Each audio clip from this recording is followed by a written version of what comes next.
అందరికీ praise lord. Welcome to today's finest programme. ఈ ఉదయకాలం ఎలా ఉన్నారు?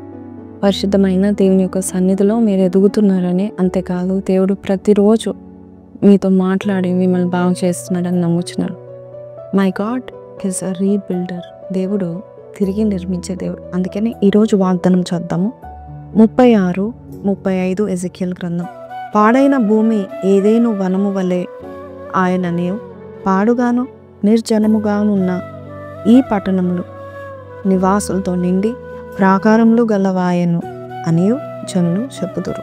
ఈ వాక్యంలో ఏముందంటే, పాడైపోయిన వాటిని దేవుడు మళ్ళీ ఒకసారి నిర్మిస్తాడు. గతంలో ఉన్న వైభవం కంటే రాబోయే వైభవం ఇంకా శ్రేష్టంగా ఉంటుందని దేవుడు చెప్తా ఉన్నాడు. యెరూషలేము ఒక పాడైపోయిన స్థితిలో ఉంది. అసలు యెరూషలేము ఉన్న ప్రాముఖ్యత ఏంటి తెలుసా అండి? యెరూషలేము ఇశ్రాయేలు దేశంనే చాలా శత్రువులు దాని చుట్టుముట్టి దాడులు చేసి దాన్ని పాడు చేసేసారు. ప్రతిసారి కూడా శత్రువులు పాడు చేసి వెళ్ళిపోతూ ఉన్నారు. కానీ దానిలో ఇంకా శ్రేష్టమైన ప్రాముఖ్యత ఏంటంటే, ఇప్పటికీ కూడా it is one of the important nations. ఇప్పుడు కూడా అది ఒక ప్రాముఖ్యమైన దేశం ఉంది. ఎందుకు తెలుసా? ఎందుకంటే ప్రతిసారి పాడైన స్థలాలను దేవుడు తిరిగి నిర్మిస్తున్నాడు. పాడైన జీవితాలను దేవుడు మళ్ళీ ఒకసారి కట్టే దేవుడు. నిన్ను కూడా అంతే ప్రాముఖ్యంగానే దేవుడు ఉంచుతూ ఉంటున్నాడు. నీ కుటుంబానికి ఎన్నిసార్లు దాడులు ఎదురయ్యాయి, నీ శత్రువులు ఎంతగా మిమ్మల్ని కింద లాగారు, దేవుడు అది చూస్తున్నాడు.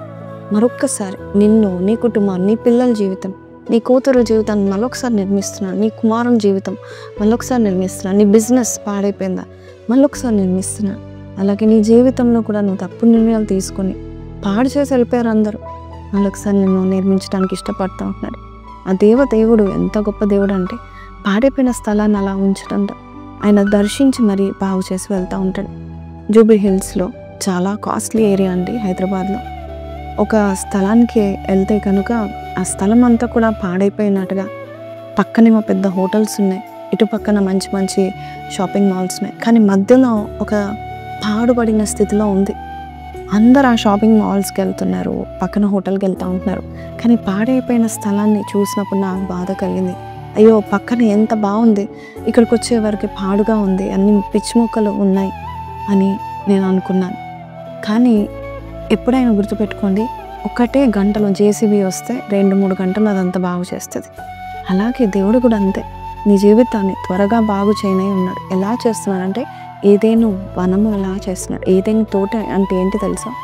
ఏదో ఒక కాలంలో పండ్లు వస్తాయని కాదు, 365 రోజులు పండ్లు ఉంటాయంట. రౌండ్ ద క్లాక్ పండ్లు ఉంటాయి. చూడండి, మనకు తెలుసు మ్యాంగోస్ ఎప్పుడు వస్తాయి, ఎండాకాలం వస్తుంది. కానీ ఏదైనా మనం ఎప్పుడు ఫ్రూట్ఫుల్గా ఉంటుంది. సో దేవుడు నేను అంతగా ఫ్రూట్ఫుల్గా దేవుడు చేయబోతున్నాడు. గతంలో ఉన్న వైభవాన్ని దేవుడు నీకు తిరిగి అంతకంటే ఎక్కువగా దేవుడు నీకు దయచేయనే ఉన్నాడు. కాబట్టి my God is a rebuilder. Don't look at anything.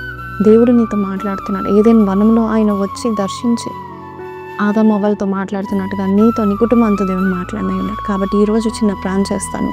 Ask God to rebuild your life. ప్రార్థన. పరిశుద్ధుడా, మహోన్నతుడవు తండ్రి, ఈరోజు మాతో మాట్లాడిన విధానం బట్టి నీకు వందనాలు. ఎవరు పాడు చేసినా, ఏది పాడైపోయినా తిరిగి కట్టి దేవుడుగా నువ్వు ఉన్నావు నాయన ప్రభా. అయ్యా, బిడ్డల జీవితాలను మరొకసారి కట్టండి, మరొకసారి నీ కొరకు బలపరిచి, నీ యందు నాయన ప్రభా తండ్రి యేసే వారు సంతోషించే ఘనమైన పాత్రలుగా వారిని నుంచి నడిపించమని, గొప్ప వైభవం వారికి దయచేయమని యేసు పరిశుద్ధ నామములో అడిగి పెట్టుకుంటున్నాం తండ్రి. ఆమేన్.